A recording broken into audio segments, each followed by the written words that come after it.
But let me tell you why I grieved the most after an event like that at the Capitol.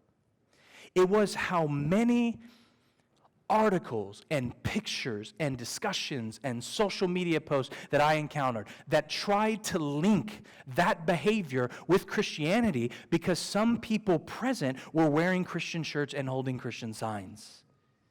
Now, granted, what's often overlooked is that some of those pictures were Christians that were praying. Once they saw the violence was breaking out, they were praying that it would stop. They were praying for God to intervene in some way. And granted, of course, most of those people assembled didn't break any laws. They weren't doing anything to violate anything. They were there with good intents. And I even know of some who claimed that they were there because they were trying to share the gospel with people. True believers trying to share the gospel. And they saw this huge convening of people and thought, what an opportunity to share the love of Christ and the hope of Jesus with them. They had every legal right to do so. They acted lawfully, I have no doubt. But once all those caveats are aside, not all of them needs to be added. And the world noticed. When video leaks of criminals removing their hats or horns in this case, to offer up prayers in Jesus' name in the assembly halls of Congress, the world noticed. And it has been blaspheming our God ever since.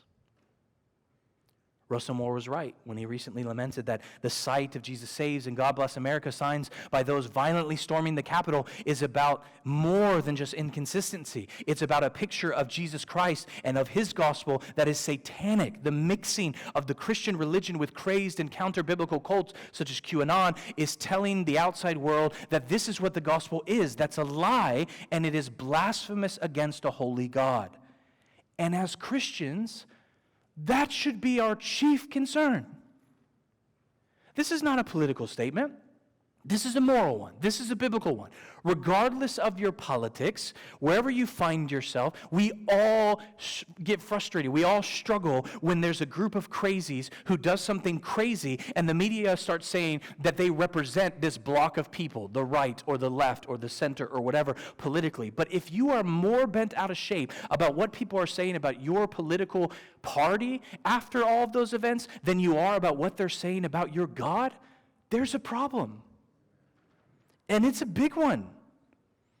And it's our problem in more ways than one.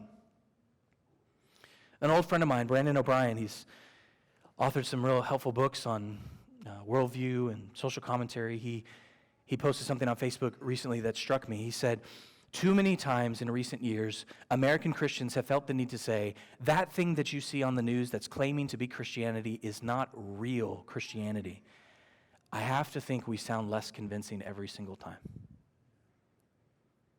How sobering a thought. With polling like we just considered, it's hard to imagine he's wrong.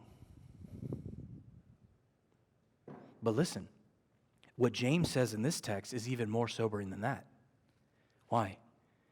Because while there are many in our day, as there are in every single day and age, who claim to be Christians and don't actually understand what Christianity is about and don't actually believe what Christians actually believe historically and therefore misrepresent Christianity, there are also many who would say they believe what the Bible actually does teach and yet are not real Christians.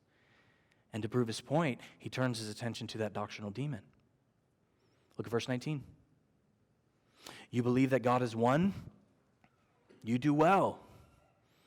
Even the demons believe and shudder.